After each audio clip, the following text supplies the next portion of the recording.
എല്ലാവരും നമസ്കാരം. ഞാൻ ഡോക്ടർ അബിൻ നദാശൻ. സോ ഇതെൻ്റെ സ്വന്തം ആരതിപ്പൊടി. അപ്പോൾ നമ്മളിപ്പോൾ ഇരിക്കുന്നത് ഇന്റർനാഷണൽ എയർപോർട്ട് അസർബൈജാനിലാണ്.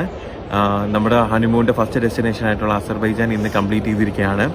അപ്പോൾ എൻ്റെ ഫ്രണ്ടായിട്ടുള്ള ജീനയുടെ അടുത്തും മാത്യുയുടെ അടുത്തും അവർ ഡെസ്റ്റിനേഷൻ ഹോളിഡേയ്സിൻ്റെ ഓണേഴ്സാണ്. സോ അപ്പം അവരുടെ അടുത്ത് ഞാൻ പൊടിക്ക് മഞ്ഞ് കാണണം അല്ലെങ്കിൽ സ്നോഫോൾ എക്സ്പീരിയൻസ് ചെയ്യണമെന്ന് പറഞ്ഞപ്പോൾ അവരാണ് നമുക്ക് അസർബൈജാൻ സജസ്റ്റ് ചെയ്തത്. സോ സത്യം പറഞ്ഞാൽ കംപ്ലീറ്റ്ലി സാറ്റിസ്ഫൈഡ്. കാരണം ഞാൻ ജീനയുടെ അടുത്ത് ഒറ്റ കാര്യം പറഞ്ഞോളൂ, ഞങ്ങൾ എവിടെയാണ് പോകുന്നത്, ട്രാവൽ, അക്കോമഡേഷൻ, പിന്നെ ഡെസ്റ്റിനേഷൻ ഒന്നും എന്ത് ചെയ്യരുത്, ഒന്നും പറയരുതെന്ന് പ്രത്യേകിച്ച് പറഞ്ഞിട്ടുണ്ടായിരുന്നു. കാരണം അത് അറിയണമെന്നുണ്ടെങ്കിൽ നമ്മൾ മുൻകൂട്ടി എല്ലാ കാര്യങ്ങളും സെർച്ച് ചെയ്യും, അതിനെപ്പറ്റി അറിഞ്ഞിരിക്കും. സോ ഒരു എക്സ്പെക്റ്റേഷൻ കാണും. സോ ഇതൊരു എക്സ്പെക്റ്റേഷനും ഇല്ലാതെ നമ്മൾ കംപ്ലീറ്റ്ലി എക്സ്പ്ലോർ ചെയ്തു. ഫുഡ് ആണെങ്കിലും ട്രാവൽ ആണെങ്കിലും അക്കോമഡേഷൻ ആണെങ്കിലും എല്ലാം കംപ്ലീറ്റ്ലി നല്ല രീതിയിൽ കോർഡിനേറ്റ് ചെയ്തു. എസ്പെഷ്യലി അവരുടെ സ്റ്റാഫായിട്ടുള്ള കോർഡിനേറ്റർ അനുപമ നല്ല രീതിയിൽ നമ്മളെ ടേക്ക് കെയർ ചെയ്തു.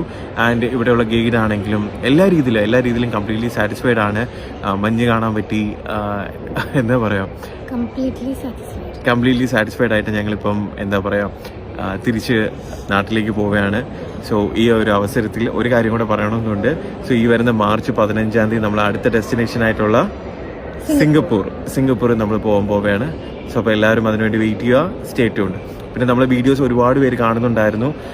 ഒരുപാട് വ്യൂസ്, ഒരുപാട് ലൈക്സ്, ഒരുപാട് പേരുടെ കമൻറ്റ്സ്, സ്നേഹം എല്ലാം നമ്മൾ കാണുന്നുണ്ട്. So thank you so much. Thank you for your love and support. പിന്നെ ഡെസ്റ്റിനേഷൻ ഹോളിഡേയ്സിനും ഈ ഒരു അവസരത്തിൽ ഞാൻ നന്ദി പറയുന്നു. Thank you.